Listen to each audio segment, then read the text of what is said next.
Okay, we talked. Thank you, Steve. Okay, we've talked about ghost cats. Let's talk about ghost dogs. So, the ghost dog story and the ghost cat story.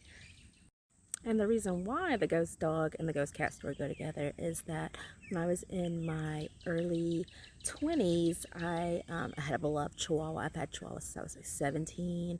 Had passed away. Actually, I had a horrible neighbor do something to him. And when I found him, I had rushed him to the vet. And I was waiting. I remember I was waiting on the phone call from the vet's office to tell me he was going to be okay or didn't make it or whatever. And I remember when I tried to call that the phone wouldn't work. Like I couldn't call, couldn't make a phone call. It was just blank. Like there was no dial tone, there was nothing. But at the same time, I heard our chickens, we've always had chickens, our chickens going off.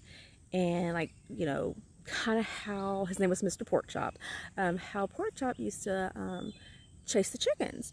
And so I had waited a couple more minutes, tried calling again, got through, and they had a kind of a similar story. Like they had said they were trying to call me, couldn't get through. Like my phone wasn't working. There was just nothing. But I actually think at that moment, when he had passed away, that he came home. Pork Chop came home and was, you know, doing what he loved, chasing the chickens, and that was his way of letting me know he was back. He came home.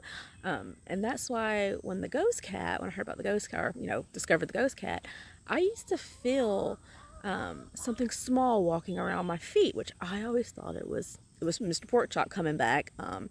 You know, in the bed with me because he always slept by my feet, slept beside me, slept, between my legs, something like that. So when I found out it was the ghost cat, I was, kind of sad that it wasn't, necessarily.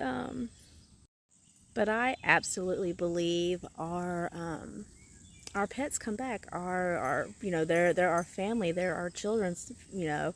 That they do come back in your time of need or when you need to be reassured that you know it is okay. And I absolutely think that he came back to came back home. And so that is my ghost dog story. That kind of goes with the ghost cat story.